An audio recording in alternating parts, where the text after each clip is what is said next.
गजा में हमास ने इजरायली सेना पर वो कहर ढाया है जिसके बारे में आईडीएफ ने कभी सोचा नहीं था। और मौजूदा हालातों को देखकर ऐसा लगता है कि हमास की चतुर और कुशल युद्ध नीति से अब आईडीएफ के पसीने छूट रहे हैं। वो इसलिए क्योंकि अब हमास के लड़ाके आईडीएफ द्वारा छोड़े गए जिंदा बम और बारूदों को आईडीएफ के खिलाफ ही इस्तेमाल कर रहे हैं। गजा की गली गली में हमास ने आईडीएफ के लिए बारूद बिछा रखा है और जैसे इजरायली सैनिक यहाँ से गुजरते हैं वैसे ही बारूद फट जाता है, जिसमें आईडीएफ के मेरकावा टैंक तक तबाह हो रहे हैं।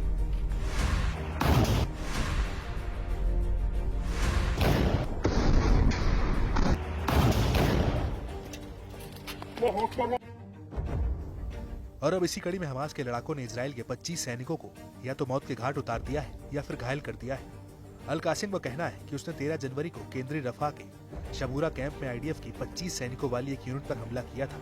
ये यूनिट अल नजली इलाकों में एक घर के भीतर मौजूद थी।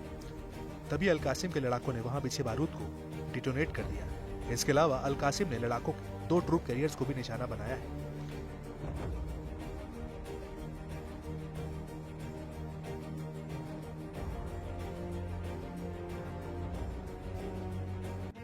हमास का कहना है कि इस हमले से आईडीएफ को भारी नुकसान हुआ है। इसके अलावा 5 अक्टूबर 2024 से लेकर अब तक गजा के भीतर आईडीएफ के 55 सैनिक मारे गए हैं।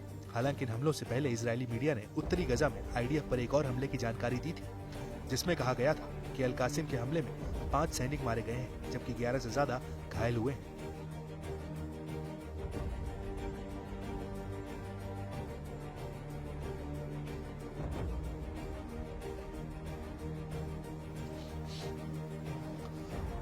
और इस हमले के बाद अल कासिम के प्रवक्ता उबू उबैदा के बयान में कहा था कि आईडीएफ के सैनिकों की मौत की संख्या ये बताती है कि वो गजा में अब कमजोर पड़ रही है। और कई मीडिया रिपोर्ट्स में इस बात को कहा गया था कि आईडीएफ हमास की युद्ध रणनीति का सामना नहीं कर पा रही है। इसको लेकर अल जजीरा ने अपनी एक रिपोर्ट में कहा कि अल कासिम के लड़ाके घर में बने विस्फोटक और रिसाइकिल किए गए डिवाइसों का इस्तेमाल आईडीएफ के खिलाफ कर रहे हैं। मिलिट्री एक्सपर्ट जनरल मोहम्मद अल समादी ने अल जजीरा को बताया कि इजरायली सेना अल कासिम के उन जुगाड़ों से निपट नहीं पा रही है। वहीं दूसरी तरफ हमास के लड़ाके गजा की चप्पे चप्पे की जानकारी का फायदा उठाकर आईडीएफ के लिए बूबी ट्रैप लगाकर सटीक हमला कर रहे हैं।